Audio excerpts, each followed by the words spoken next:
Les portes ouvertes du collège Charles Péguy de Cattenom étaient placées sous le signe du Téléthon, une journée permettant aux élèves de primaire de découvrir l'univers du collège. Vraisemblablement, il y a eu un véritable succès. On a dénombré pas moins de 87 jeunes gens accompagnés de leurs parents qui se sont déplacés ce matin depuis 8h30 venant des 10 écoles du secteur de recrutement, 9 plus Garches, si je rajoute Garches, puisqu'on a parfois des élèves qui viennent de ce groupe scolaire-là.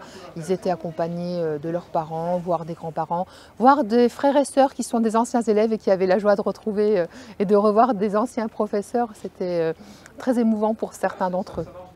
Synonyme de nouveauté, le passage en 6e est parfois redouté. C'est pourquoi le collège de Cattenom a décidé d'ouvrir ses portes plus tôt dans l'année pour rassurer les futurs élèves. Alors c'est un choix qui a été fait avec l'équipe pédagogique lors de notre conseil pédagogique de le faire assez tôt parce que les élèves ont besoin de se projeter et des familles se posent aussi des questions. Depuis 2 ans, les établissements scolaires n'étaient pas très ouverts en raison du contexte sanitaire. On a pu réaliser, grâce à votre aide l'an dernier aussi, une belle petite vidéo de présentation du collège, mais il nous apparaissait quand même important d'ouvrir très tôt nos portes pour que les gens puissent faire un choix éclairé entre l'offre qui est proposée du collège de secteur ou une autre offre alternative qu'on comprendrait de toute façon aussi. Les journées portes ouvertes permettent de découvrir les structures d'un établissement, les professeurs, les options et notamment les nouvelles matières. Alors au primaire, il faut savoir qu'ils ne font pas du tout de technologie, donc c'est une matière totalement nouvelle pour eux. Donc la grande différence avec les autres matières, on va dire, c'est qu'on a une grosse partie de pratique. On a aussi de la théorie, bien sûr, mais on a beaucoup de pratique et beaucoup d'informatique. Alors ça va leur faire découvrir le monde informatique, les différents matériaux, les objets, le fonctionnement de ces objets. On passe par, bien sûr, des expériences. Et tout ça est fait pour qu'ils découvrent les choix des matériaux, pourquoi on utilise tel ou tel matériau quand on fabrique un objet. Et bien sûr, on peut parler d'une activité qu'on va faire en 3e, qui est vraiment l'aboutissement du programme. C'est-à-dire qu'ils vont faire ça de A à Z. C'est-à-dire qu'ils vont avoir l'idée de faire un concours de robots. Ensuite, ils vont choisir tous les matériaux en fonction, bien sûr, des critères qui sont imposés par le concours. Ensuite, ils vont le réaliser, ils vont le programmer grâce à l'informatique. Et ensuite, ils vont se mesurer à d'autres élèves, d'autres groupes d'élèves et d'autres collèges, s'ils sont qualifiés, pour enfin faire une finale à Yutz. Cependant, il n'y a pas que la technologie. La musique fait aussi partie des nouvelles disciplines apprises au collège.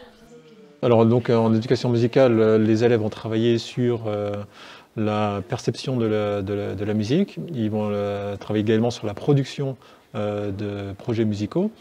L'association donc des deux, perception et production, est quelque chose effectivement qui sera nouveau pour eux à l'arrivée au collège, bien qu'ils auront déjà abordé normalement des notions à l'école primaire.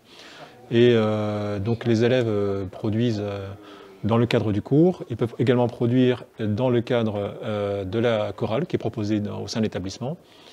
Et ce qui est intéressant, c'est que les élèves construisent un projet tout au long de l'année pour produire donc un spectacle pour le collège de Cattenom, à la salle de Yutz, à la salle de l'Olympe. Mais autre que les matières ou les options, il y a le conseil de vie collégienne, un groupe composé de représentants d'élèves qui impulse une nouvelle dynamique, crée de nouveaux projets ou améliore la vie des élèves de l'établissement scolaire. Le conseil de vie collégienne, il sert à faire d'autres choses que des activités vraiment scolaires.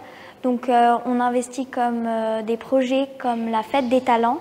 Tous les élèves pouvaient présenter un talent qu'ils savaient faire. Ça pouvait être danser, faire de la musique ou toute autre chose. On avait désigné un jury qui a élu les 4 gagnants à la fin. On va aussi participer à un concours où on peut faire des affiches ou une vidéo pour le harcèlement scolaire. On a aussi donc fait des spritz et des ventes de boissons chaudes et tout l'argent donné il sera reversé au Téléthon. Une visite qui s'est arrêtée à la restauration scolaire où les élèves de primaire et leurs parents ont pu goûter et acheter des spritz de Noël confectionnés et vendus par le conseil de vie collégienne au profit du Téléthon.